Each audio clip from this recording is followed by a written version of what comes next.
Thank you so much, Betsy. Thank you so much, Betsy. I appreciate that. And I appreciate the opportunity to share about the four pillars of courageous leadership.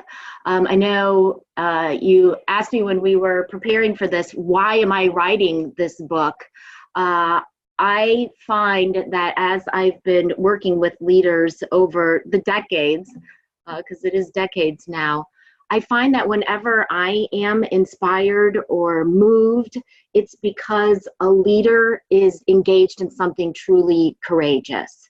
You know, I've had the opportunity to witness leaders disrupt everything that they've worked so hard to create in order to transform and make sure that they can stay competitive in the future. I've seen leaders try and try again to find a meaningful way to connect with that long-term employee who has been disengaged and ignored for far too long, right? I've seen leaders do their due diligence to try to figure out, how do I deliver a tough message compassionately? I've seen leaders protecting their teams in ways that their team is not even aware of, right? Or going back for a team member, right? Moving a team member up and out of their team, even though they're really great team players that they would love to hold on to, they're doing right by that person and going to bat for them. So I could go on and on, but I want to tell these leaders' stories and share the messages that leadership is about so much more than being charismatic and doing all of the right behaviors publicly. Yet instead, leadership is about looking internally, right? Trusting yourself, trusting those around you, transforming our own selves so that we can transform out there. So as I've been writing the book, I've been sharing what I've witnessed from leaders over the past 25 plus years.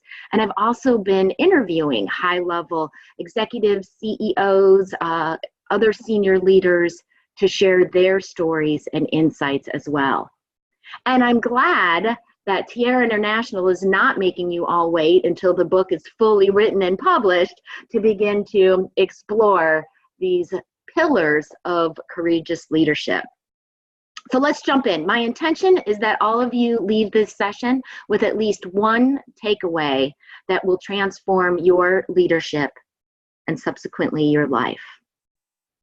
So starting off with a few questions for you. When you think of courageous leadership, who do you think of, right? What's that one or two leaders that immediately jump into your mind? And then what do those leaders accomplish? Who do you think of and what do they accomplish? If you have the worksheet, you can write on there, or electronically, you can fill in the fields, or you can think in your mind or write on any blank sheet of paper.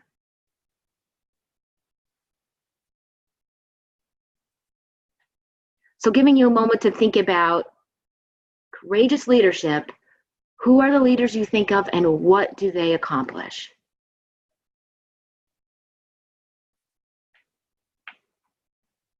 I'd like to hear some about the what. What do courageous leaders accomplish? Who will share? You can come off of mute, just say your name and where you're calling from, and what do courageous leaders accomplish? Hey, Amy, it's Carolyn. Yeah. So I have video, people can see that it's me talking.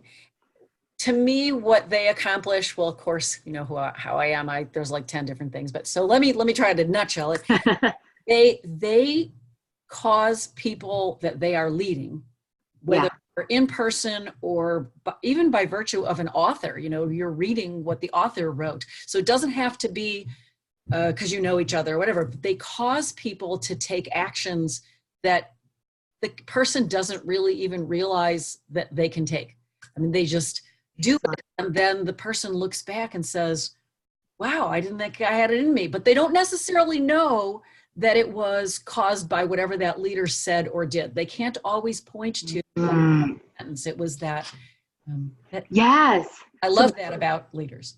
Yeah, some magical way they infuse them with some power, some passion to take action. Well, Great. and actually, really what it is about not taking the credit. So it's the fact Yeah, that the person, the reader, the employee, the staff person, I mean, whoever it is, they don't really even know where it came from. Maybe yeah, they think it came from them. yeah. But it's not about that other person, because when you have a leader who you know that the reason why you do what you do is because of them, then if that person screws up, name any pastor of any mega church in the country, when that person screws up, your whole worldview is like, oh, well, then I guess everything else that I thought was wrong. So you don't want it to be attached to you as the leader. You want it to be attached Interesting. to yourself. You want it to Yeah. be attached to that person. Yes. Yes. Great. Amy, this is Beth. Yeah. One, when I think about, kind of piggybacking what Carolyn was saying, is that what do they accomplish? I think courageous leaders voice solutions, ideas, issues that may not be popular, but they know they need to be voiced because they have a bigger potential for a bigger impact, on the situation, whatever that looks like. I don't want to be specific to it, but they have the courage to actually take an unpopular, side of the beach ball. Great. Yep. And I'm Hi, seeing a Amy. couple. Yeah, go ahead. Oh, hi, Amy. This is Tracy. Hi, Hey Tracy. there. And I'm going to piggyback off of what the last two ladies said, and maybe just add a little bit to that in terms of what a courageous leader does. I'm just speaking from Yeah. just thinking about my team and all that we've been through over the years. There's that sense of ownership, that sense of the team feeling like it's not just a job or just a role or just a list of tasks that they need to complete and check it off, but they feel a sense of ownership and a vested interest Yes. in the project at hand or the mission at hand. And I can speak from experience that with my team, they feel that they go the extra mile without me having to ask. Yeah. They are willing to do more because they feel that it's inherent to their success and the overall success. So I think a courageous leader is part evangelist, part trainer, part motivator, all of that combined, in addition to, of course, having to do the things we need to do as leaders to steer the ship, if you will. Great. Love it. Love every comment shared so far. And if you're on Zoom, you can see in the chat as well. As a woman, a courageous leader is not sure that they will hurt, but they find their voice and they roar, right? A courageous leader establishes trust, putting their heart and spirit into the mission. Don't have to be perfect, but they're open, honest, and all in. Excellent. Love all of these comments, right? And these comments are not about being perfectly charismatic out there in public, yet looking internally and also infusing others with leadership. So I love what we're saying. Let's continue our exploration. The first pillar of courageous leadership is the courage to be authentically you. So a key tenet here is to do leadership your way. Discover your unique way to be a leader. When you're leveraging your strengths, your values, what you're passionate about creating as a leader, then you're authentic and you're genuinely powerful. And I think that powerful leadership can look an infinite number of ways. It can look different for each of us.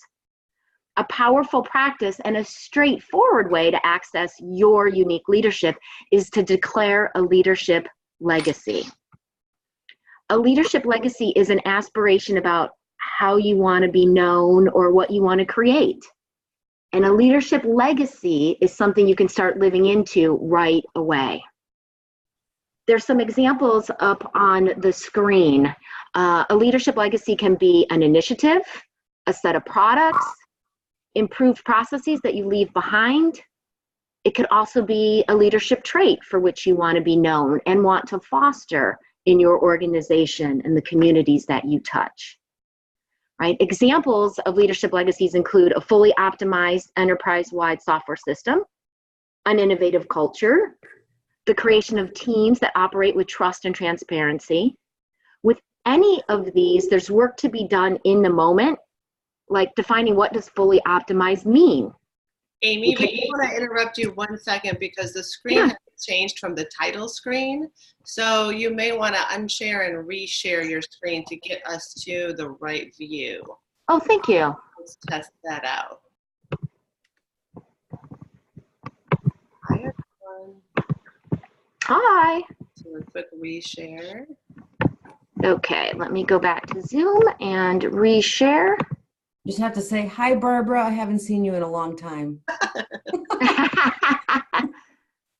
It was working before during our test run, so let's see. I know, I was having problems being able to adjust the screen and have the chat panel open at the same time. I just saw the, this is Nancy. I just saw the slides on the side in, okay, now we got There it. we go. Are we on pillar 1? Do we have a chart on the screen? We do. We have a chart. Okay, great. Betsy, I cannot see the chat, so if you will keep me up to date on what's going on in the chat. Yep. Got All it. right, great. So here's some examples of leadership legacies that you can now see, right? And I went through what the 3 examples were.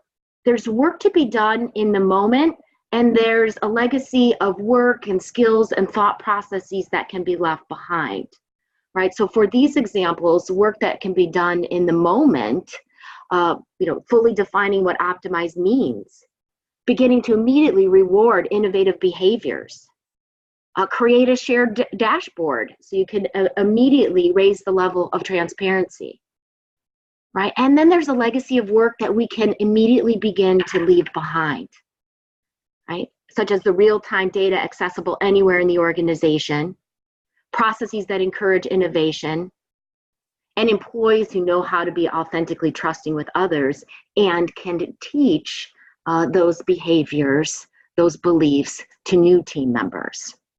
So I hope you're getting the idea. It's a wide range of possibilities here for your leadership legacy, and you're the one to decide.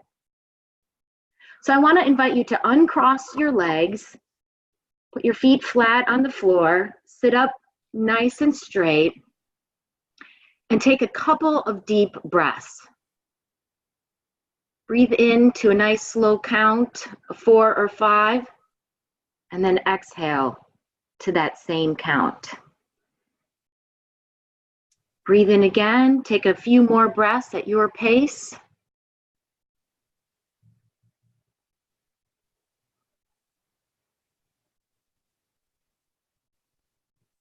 At least one more.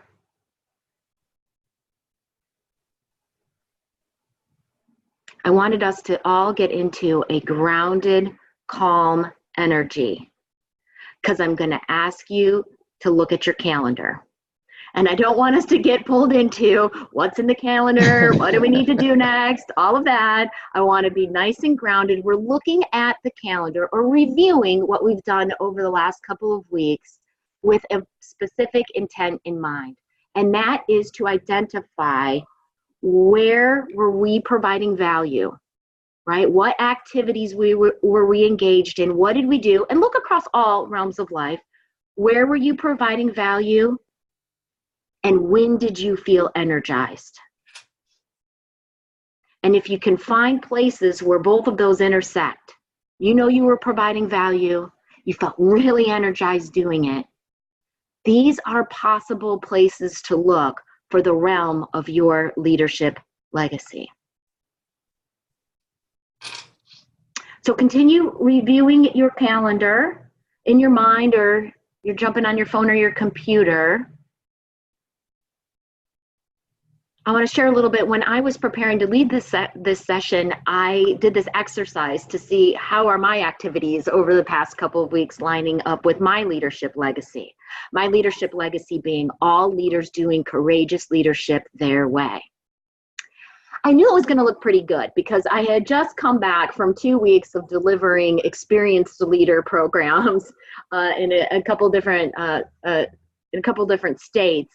It was also validating to see that I had a planning call for a session called Put Your Strengths to Work that I'll be leading next month, kicking off an Aspiring Leaders program.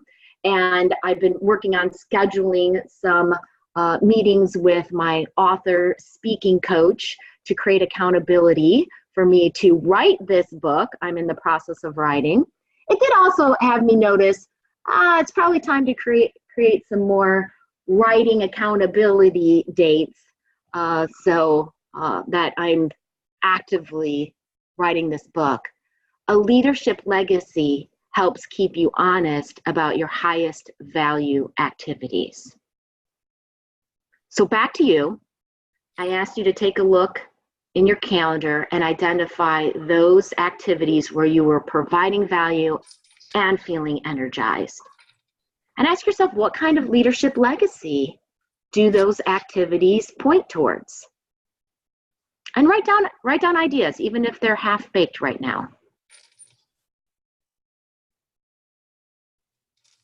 So I'd love to hear from somebody an example. What are the kinds of things you're seeing in your calendar where you provided value, got energy, and they might be a place to look for leadership legacy? Amy, this is Tracy. Yeah. And looking at my calendar, and I'm going to say that this is something that we do on a regular basis, but I didn't look at it in the way that you're describing, to be honest. It was just one of those things that we do. But in looking over the calendar, when we have our weekly status meetings, we actually have 2 or 3, depending on which project that we're talking about. The common denominator, the common thread for me is when I have the opportunity to teach the team something. So it's not just a status meeting of, okay, what did you do, and check it off the list, but it's actually an opportunity to share knowledge and then to see or hear them have that aha moment of either learning something new from me or understanding how they could do something better.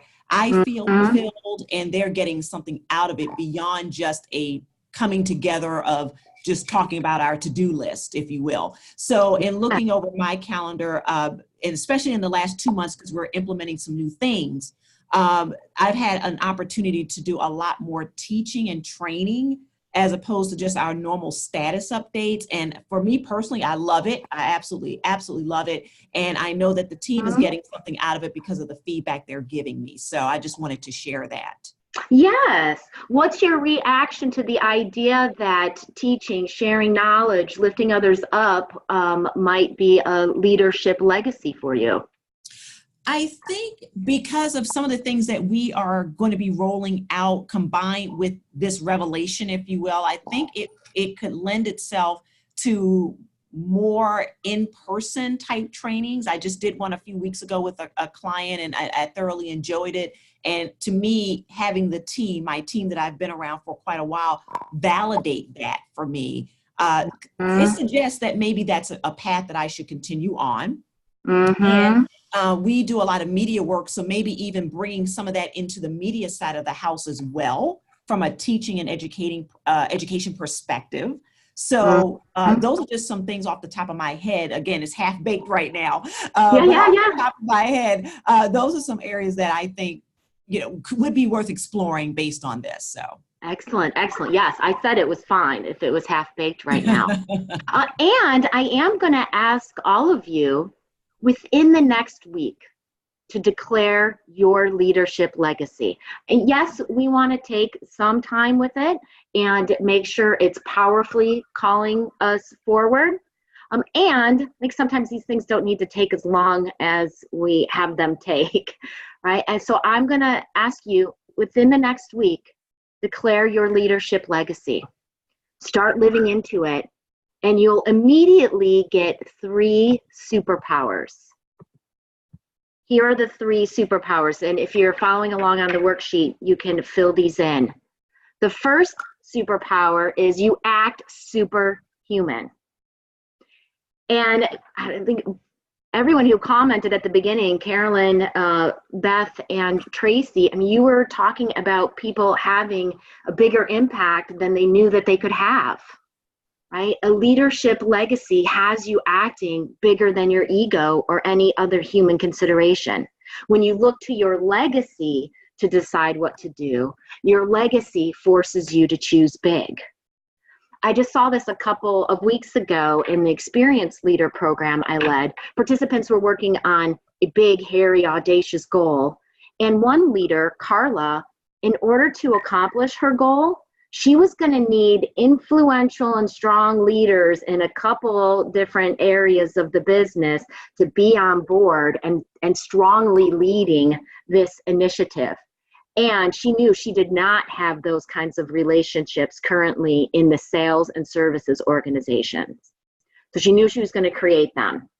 And it seemed super daunting to her. She was a self-proclaimed introvert, not comfortable reaching out without having some previous connection.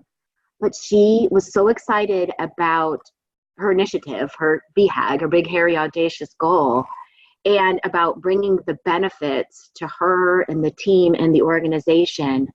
Her commitment to her leadership legacy had her acting bigger than her human considerations. She was ready to make these relationships happen. Now, we talked about how could she do it her way.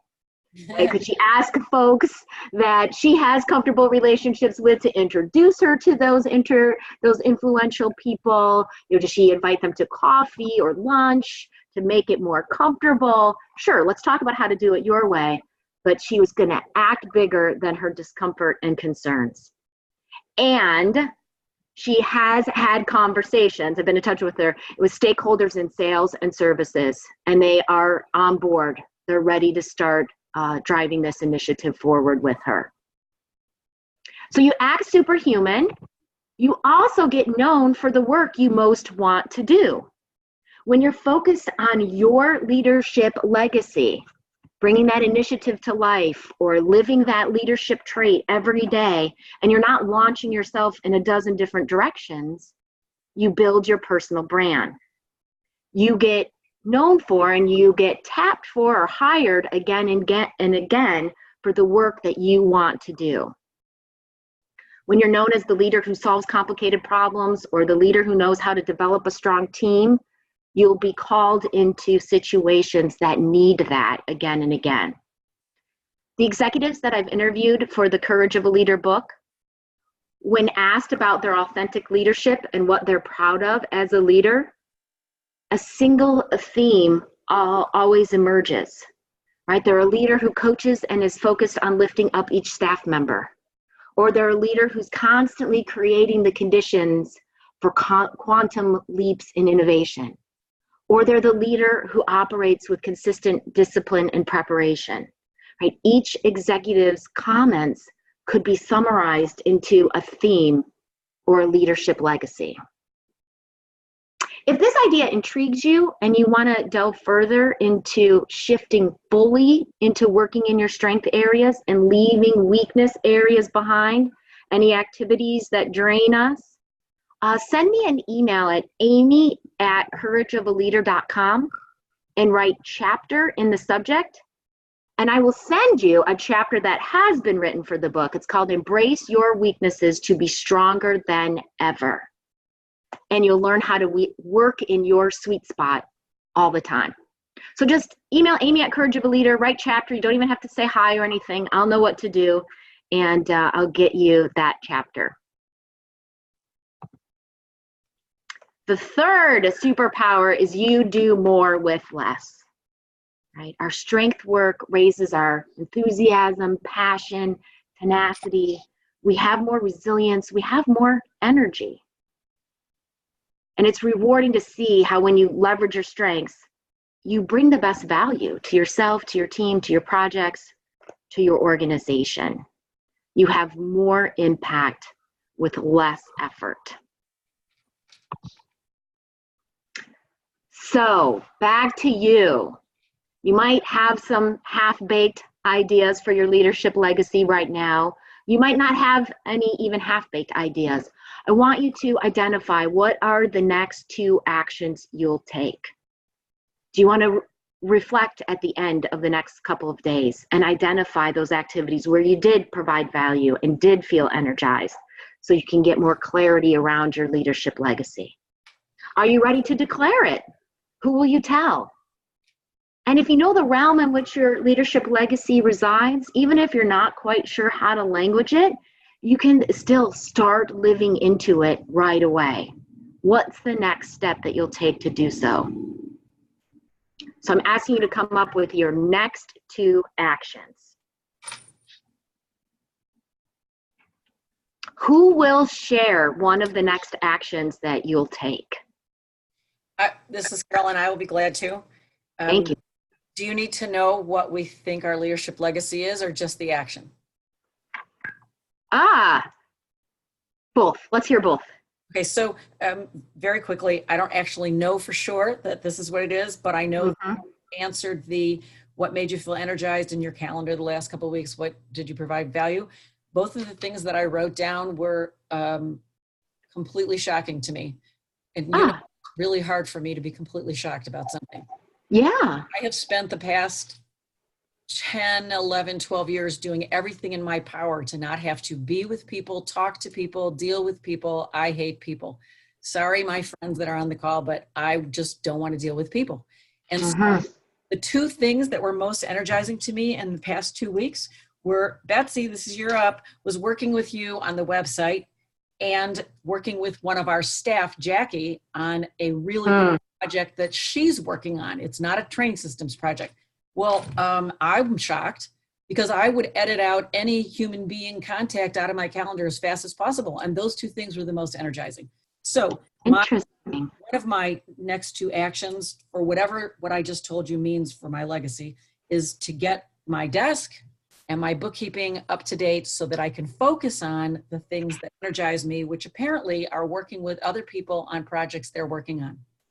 Awesome. Awesome.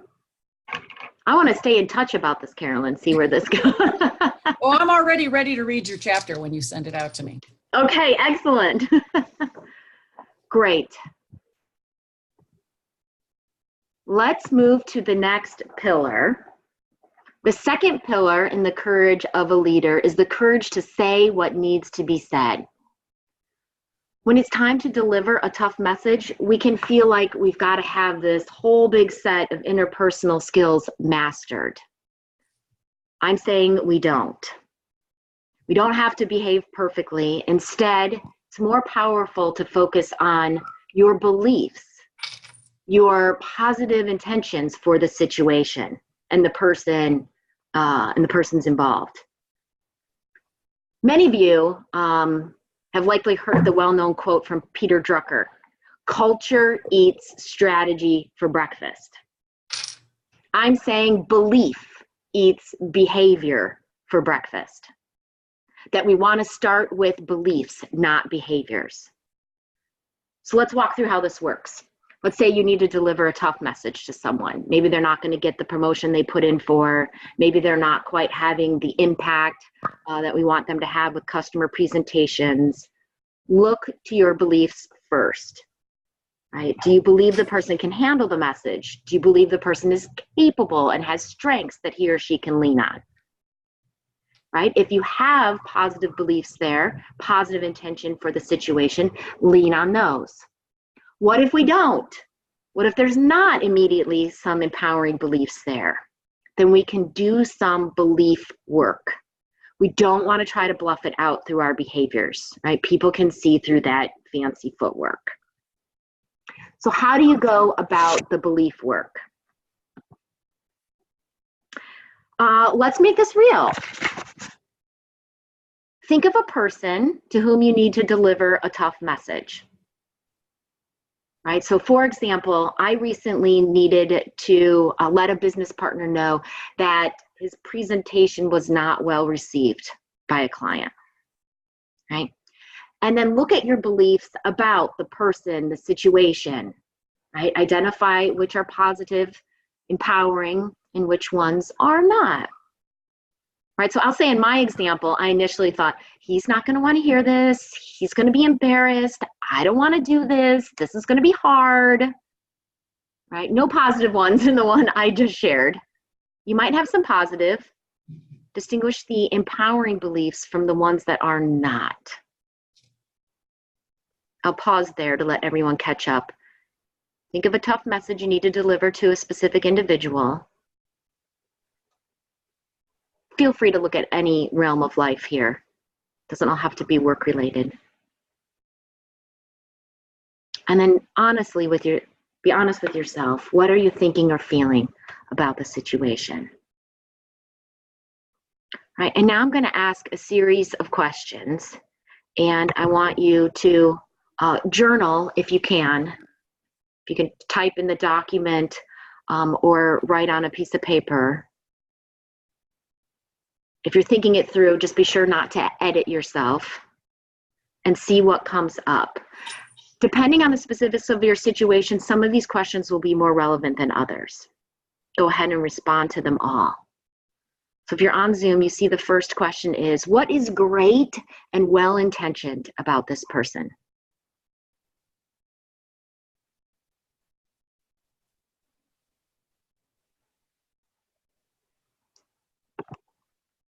At the end of the day, what does this person want?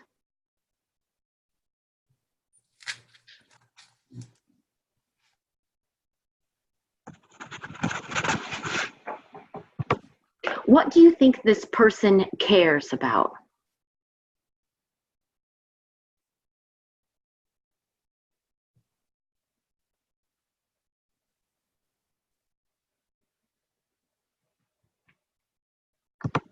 What does this person have at stake?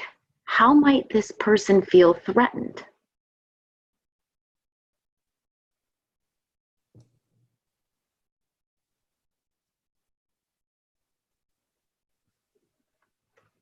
Sometimes people show up less than effective because they're covering up a disappointment or a perceived deficiency. So this question, how has the person been hurt, let down, or frustrated?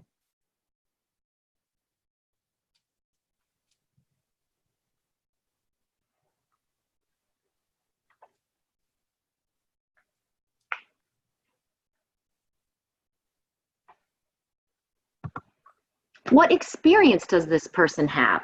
What experience does this person have that you don't?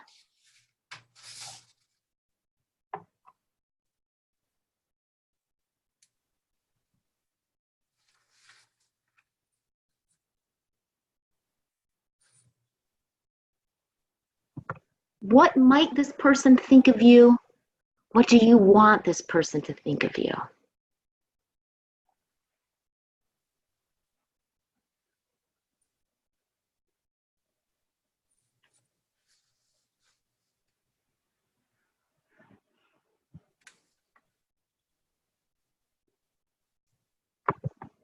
And then look across what you wrote for possible new beliefs to embrace that would support the desired outcome in this situation. All right, so I'll share the new possible beliefs that I saw in my situation with my business partner. And then I'll give a moment of silence for you all to look for possibilities for yourself, for your situations. When I journaled about my business partner, I realized, oh, well, gosh, given his years of experience, I'm sure he's received some tough messages before. In any case, I know he has the skills to deal with this conversation. I have the skills to deal with this conversation. I know we can be well-intentioned in this conversation. He wants what's best for the client and our partnership. He wants a win-win-win. So do I. This could be an opportunity for us to show the client how we deal with a sticky situation and show up powerfully. So I tried to give a range there. You might not need as many, but take a look, right? What's opening up? What are new beliefs that you can step into in this situation?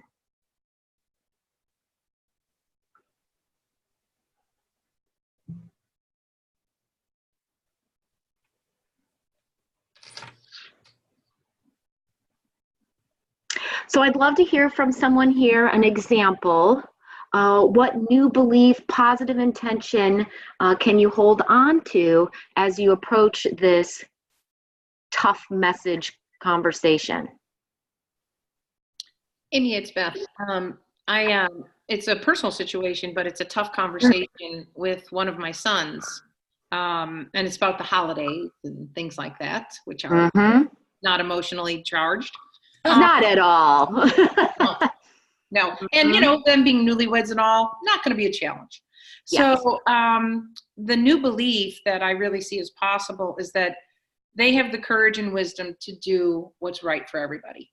Ah, I got goosebumps when you said that, Beth. Yeah, lovely.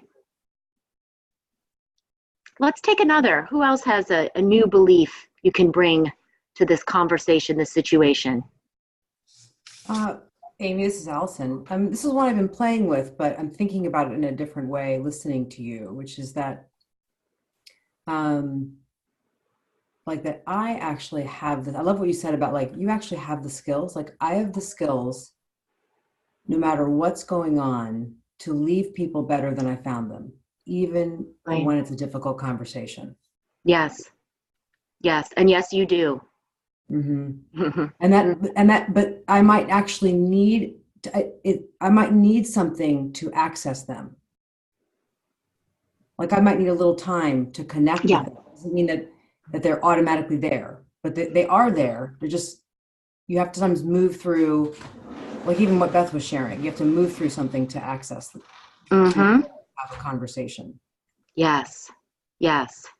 Yeah, how often our initial thoughts, reactions, it could be in the realm of self-doubt or disempowering, and yeah, move forward. Sometimes it's just a breath and a pause to be able to step into something more powerful. Great, love those examples. And they start to point to what is possible with positive beliefs, a good intention. Right? Hold on to those beliefs in the conversation, and then we don't have to worry about doing it all perfectly, right? We're just staying grounded in our beliefs. I know I did not share that message about the client's reaction flawlessly with my business partner. I remember tripping over my tongue in that conversation, right? Yet he saw my intention to figure out how to work through this together. The new beliefs we can create can often be the opening sentences to this tough conversation that we need to have, right? I was able to start the conversation with, I know you want what's best for the client and our partnership. I know we can create a win-win-win here, and there's a negative reaction from the client we need to work through. So spend your time on your beliefs, not fretting as much about the exact behaviors. We get our beliefs in the right place, behaviors can flow from there.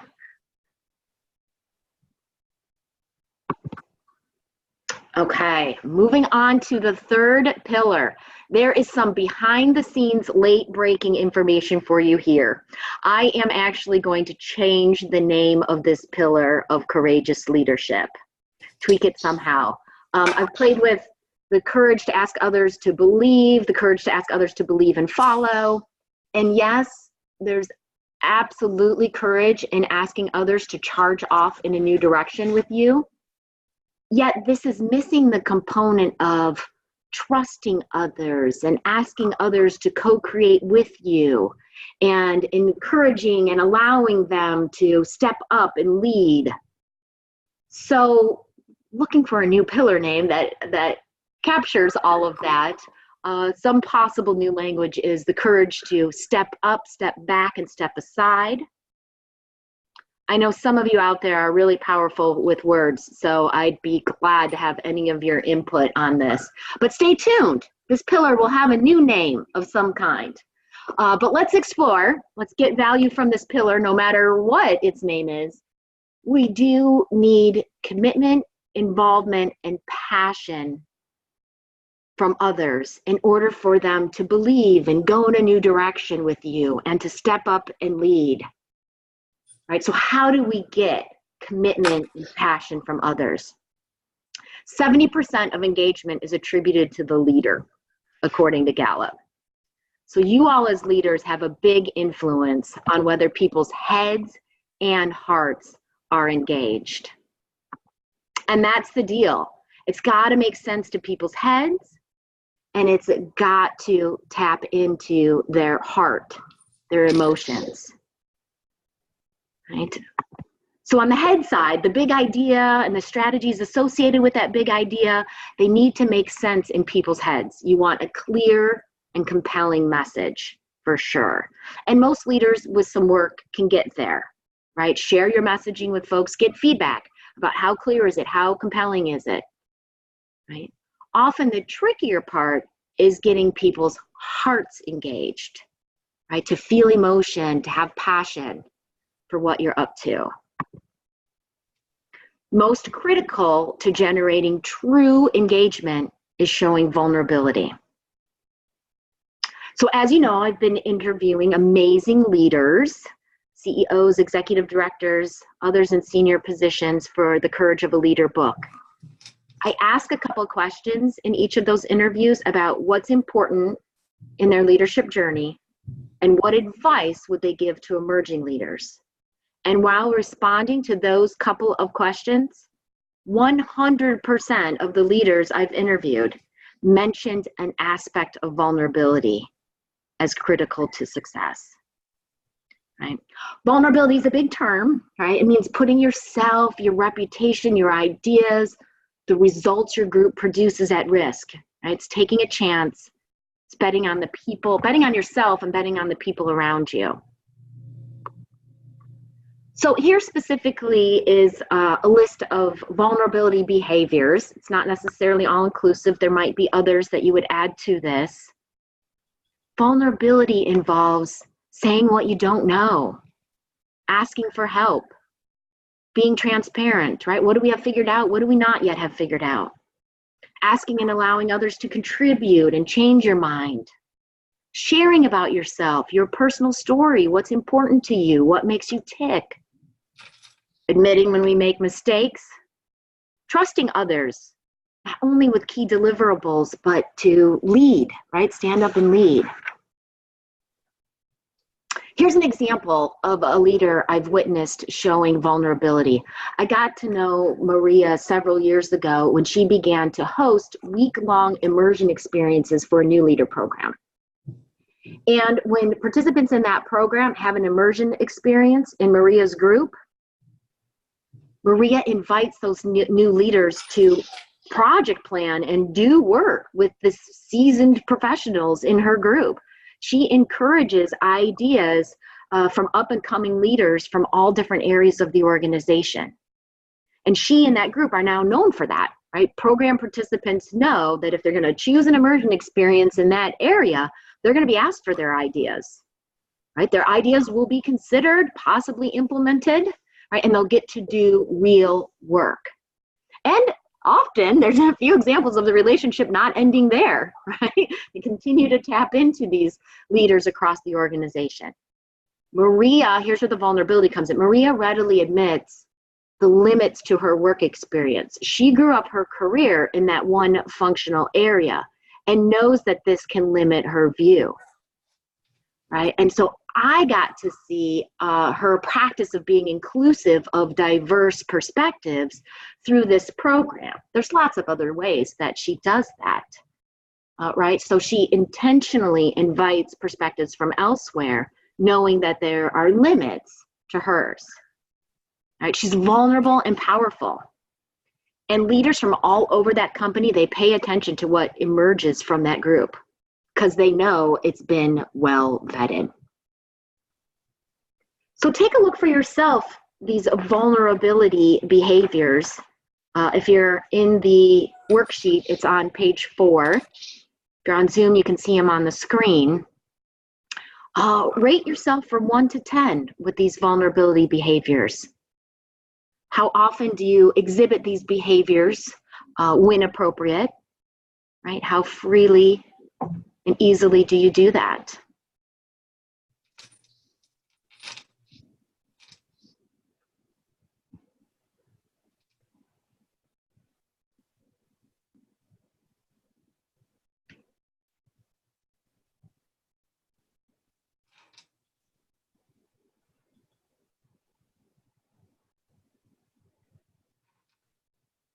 Giving you a moment to self-assess, and then once you have your ratings for these, choose one behavior that you'll intentionally look at. You'll play with it, you'll amp it up, you'll do more of it, look for opportunities to engage in it.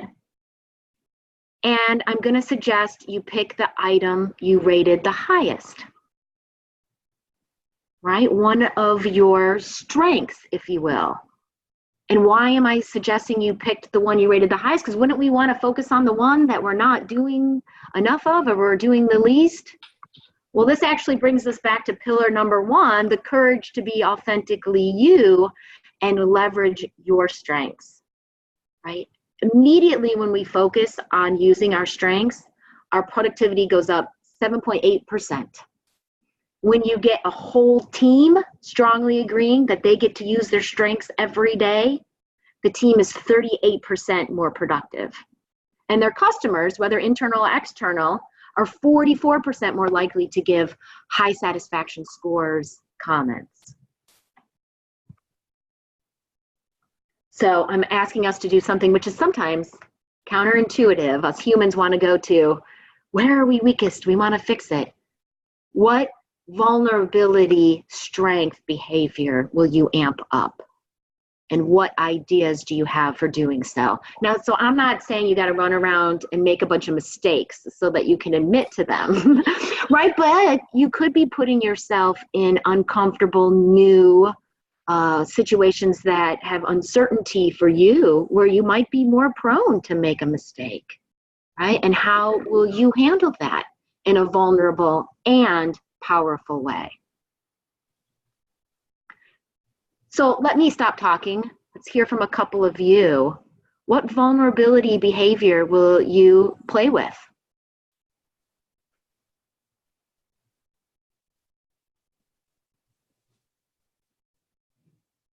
Everybody's vulnerable and they can't answer. This is where I show my comfort with the silence. Yes. Amy, I'm happy to help out and just kick it off. But I think for me, the area is admitting mistakes. I actually think I'm pretty good at that. It was the highest score I gave. And even some big time public ones. You know, recently, some of the partners on this call know I really screwed the pooch on a couple things, and it was public, and I just had to own it, you know? Yeah. So, but there's been some recent thing about in the growth and learning phase that I've been challenging myself, and that vulnerability about going back to my partners and saying, hey, you know, I'm actually seeing this. What do you see? So it might be very, you know, I'm good at the specific mistakes, but it's more around growth in specific areas and how I'm showing up and, you know, what's there for me to learn or hear. Ah, okay. Inviting in those other perspectives, allowing that to shift how you might approach something. Right. Yeah, really nice. This is Betsy. I do think this was kind of a mindset shift when you said to focus on the one that was not the weakest, because actually I feel like being an introvert and being however I am as myself over the years, I've gotten many, many themes of feedback over the years about how I should share more personal stories and I should trust more people to lead, like all the different kinds of things. So I immediately went to those and was like, okay, I should really fix this about myself right now. So it was nice when you said, you know, to focus on the one that was actually the strength. And for that, I think asking others to contribute. I'm pretty good when I'm like, okay, this is the thing that I need someone else to do, and having them contribute. Nice. Nice. Yay. Amp that up. No fixing. Good. All right. So play with that behavior, folks, on the strength side of the house. And as you know, we have a fourth pillar to cover. The final pillar of courageous leadership, the courage to be bold and create the extraordinary. How do you create extraordinary results? You've got to have courage, right? The courage to stretch yourself and also the courage to show some restraint. So I want to talk about this idea of showing some restraint because that can seem counterintuitive, right? we hear so much about, we've got to go for it. We've got to step through our fear. We've got to make it happen. We've got to stretch ourselves. And now I'm saying, show some restraint. So yes, we want to stretch our teams regularly, but not stretch them to the breaking point. Right? This sounds pretty straightforward, yet it can be challenging in practice. Right? We see an opportunity to launch in a couple of new markets before the end of the quarter, or to smash a sales goal, and we get all hands on deck and we create this big push. And that's fine. It can be quite motivating from time to time. The problem is the big push gets addicting, right? We do it once, we want to do it again, but at the same time, this gets unmotivating for team members. They don't know when the next big push is coming. They haven't recovered from the previous big push.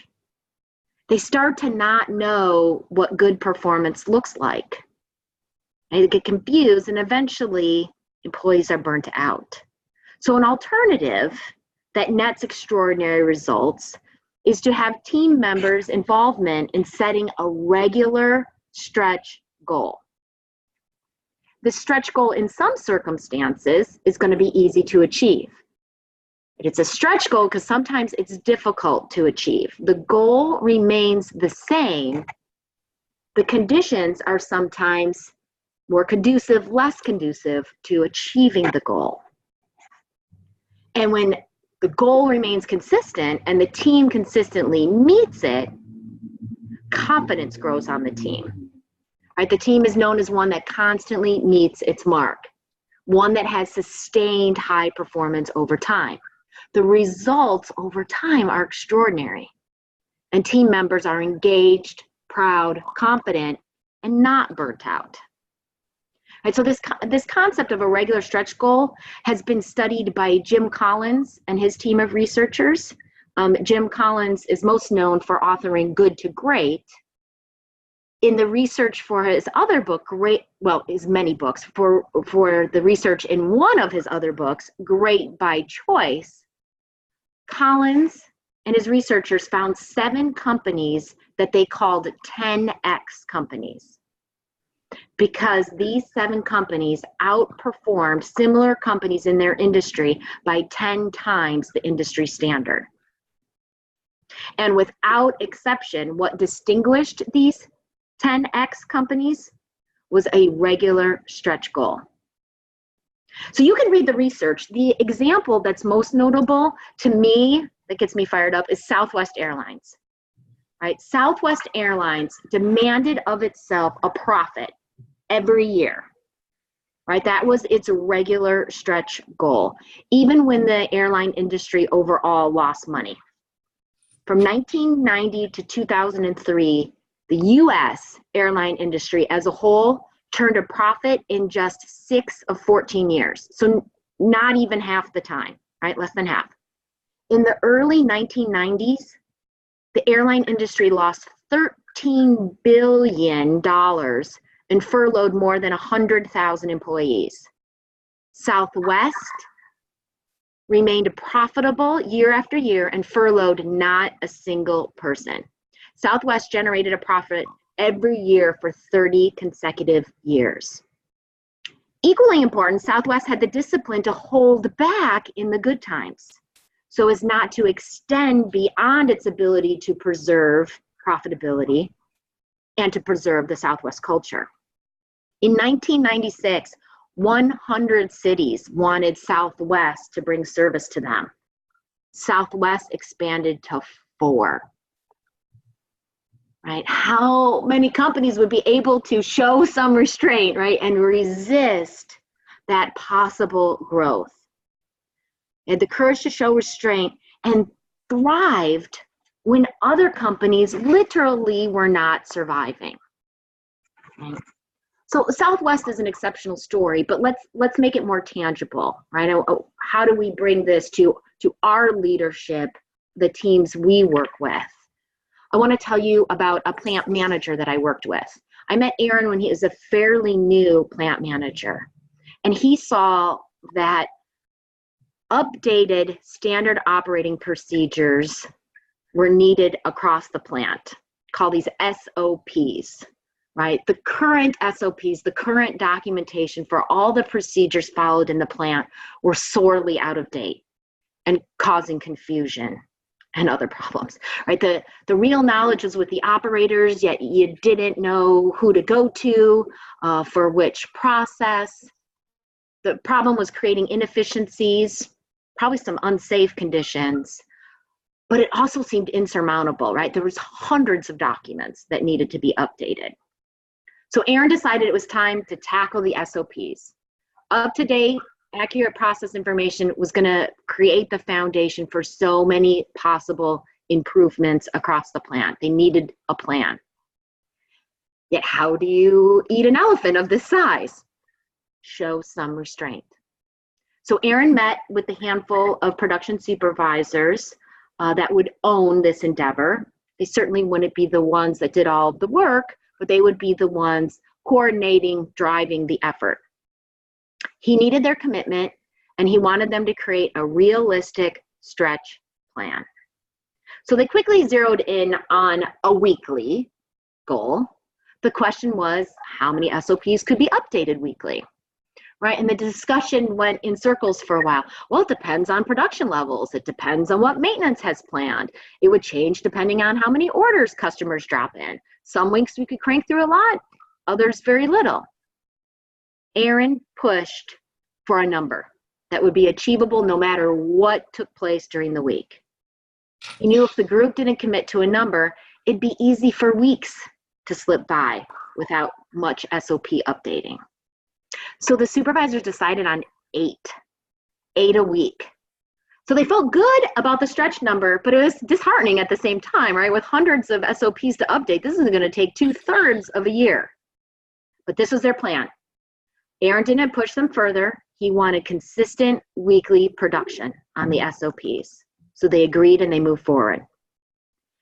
And Wednesday or Thursday, every week, Aaron would come around and ask how they were how are they tracking, how many were done, where are we at? You know, sometimes they didn't even know where they were at, and it often led to a second half of the week scramble. Yet the goal was met nearly, just a couple of exceptions, every week over several months, right? And they started to see the progress and what they could accomplish. You know, some areas of the plant started to be up to date on their SOPs, and more things were possible. So as the shutdown at the end of the year approached, the production supervisors did go to Aaron and say, hey, can some of us and some of the operators come in over shutdown and just, you know, hammer these out? We might be able to get this done by the end of shutdown. So Aaron said, sure.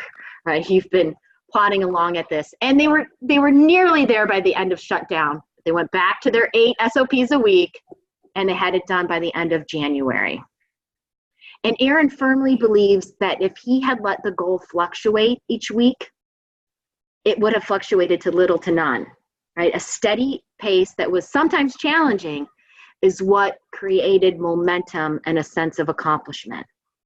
It's a great example of how showing some restraint can lead to extraordinary results, right? Those hundreds of SOPs are now updated. So I want you to think, where can this idea of a regular stretch goal fit, right? Maybe in work that you would do in your leadership legacy, maybe another project or initiative you care about. What could be a regular stretch goal? As you think, I'll highlight here, a effective regular stretch goal. It's challenging, yet not impossible to achieve in the difficult times. And in the easy times, you don't go any further, right? You remain consistent. It's set by the team or the people doing the work, and it's achieved with great consistency, right? There's a commitment to it.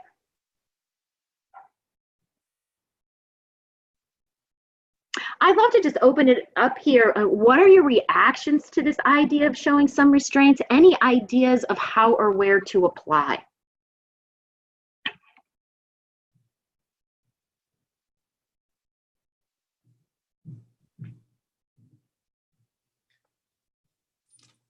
This is Carolyn. I have so many things that I'm behind on.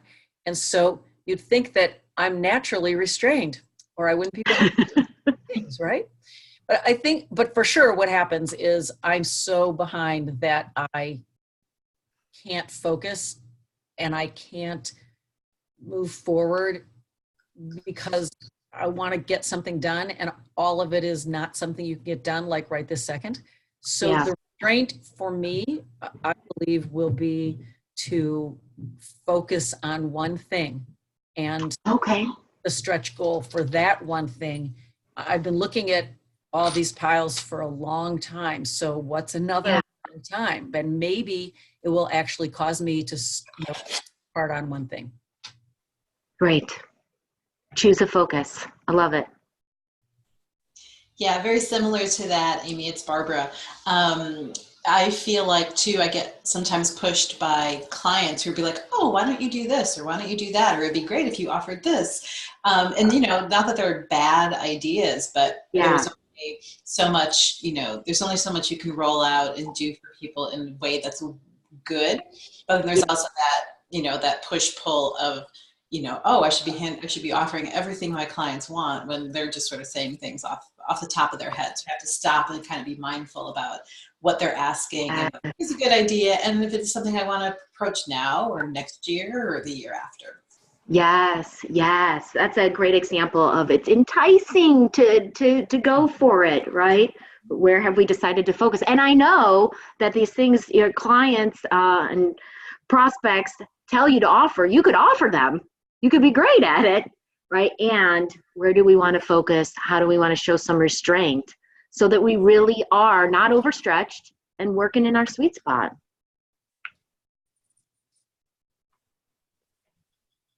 I'm pausing to see if there's anyone else who wants to share reactions, ideas to this idea of showing some restraint.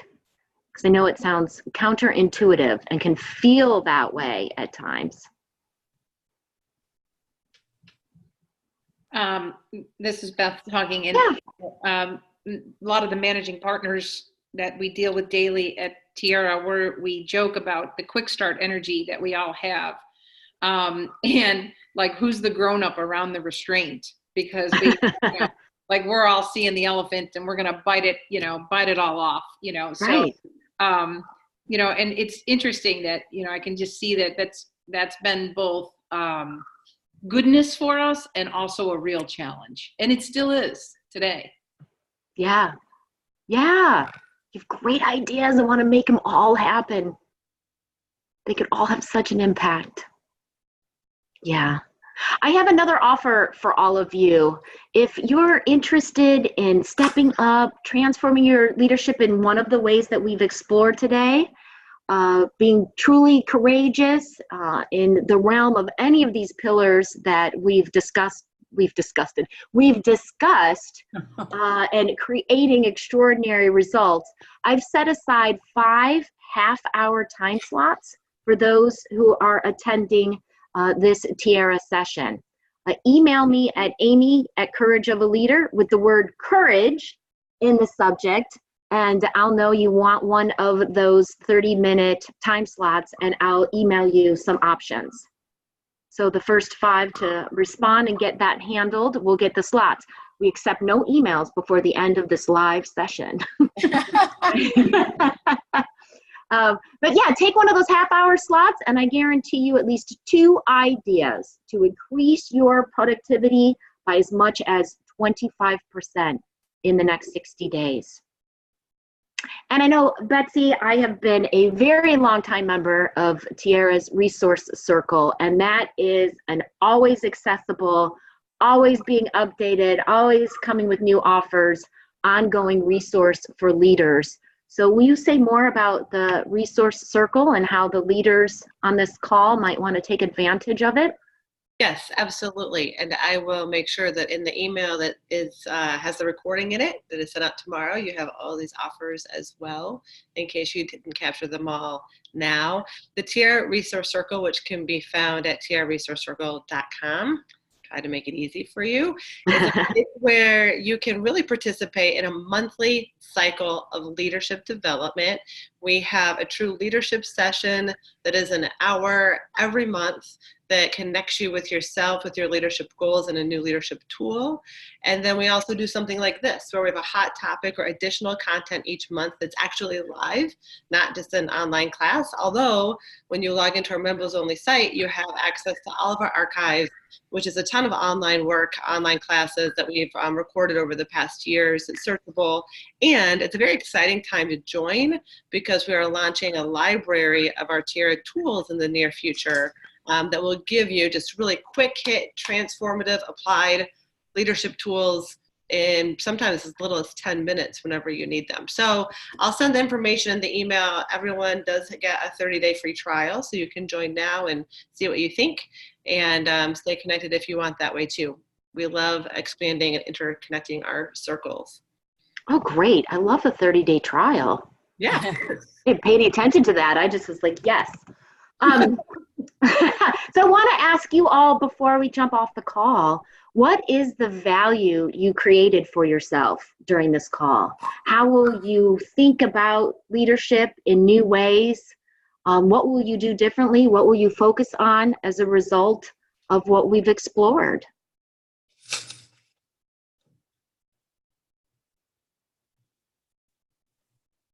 I'm pausing for you to gather your thoughts, and then I'd love to hear from anyone who would like to share. What's the value you got? What are you going to focus on as a result of what we've talked about today? You know, for me, it goes back to the very opening, the whole idea of leadership legacy. And there are different things, like different, I think, puzzle pieces of that I focus on, whether it's my own values or what I want to be known for, different questions. But the idea that I'm leaving some sort of legacy through my leadership, I think, is a great thing to be thinking about as I close this year and set up for next year and everything like that over the next couple months. Nice. Yeah. You have a powerful legacy you're leaving. Are you going to say something, Carolyn? Yeah, it goes back to the beginning for me too, but my beginning was even before Betsy's. So you said that one of the pictures that you have or that you read somewhere of what a courageous leader does, this was like your opening, was that they disrupt everything, that some of them have disrupted everything that they worked for to transform into the next thing that they can do next. And that's what I've been doing for 10 years without that definition. And therefore, with no definition, I'm feeling like I'm messing up my leadership legacy from whatever it was. Oh. And so I'm not disrupting. I'm No. to transform without disrupting. I'm trying to do both pieces, and that's not possible. So that's what I took away from here. I just have to stop doing the first thing to do what I want to do now. Love it. Love it. Powerful perspective. Awesome. There is a courageous leader inside of each and every one of us. We all have the courage of a leader. Start demonstrating the courage right away today. You don't need to wait. No matter the size of your sphere of influence, each of us has a sphere of influence, right? Use it, grow it. You can leave evidence of your courageous leadership each and every day with each and every interaction. So be the leader that you are meant to be. Thank you all for exploring with me today. Thank you, Tiara International, for this opportunity, this worldwide premiere of the 4 Pillars of Courageous Leadership. This was great fun. Thank you. Yeah, my pleasure. Thank you. Thanks, Amy. Awesome stuff. Bye. Thank you.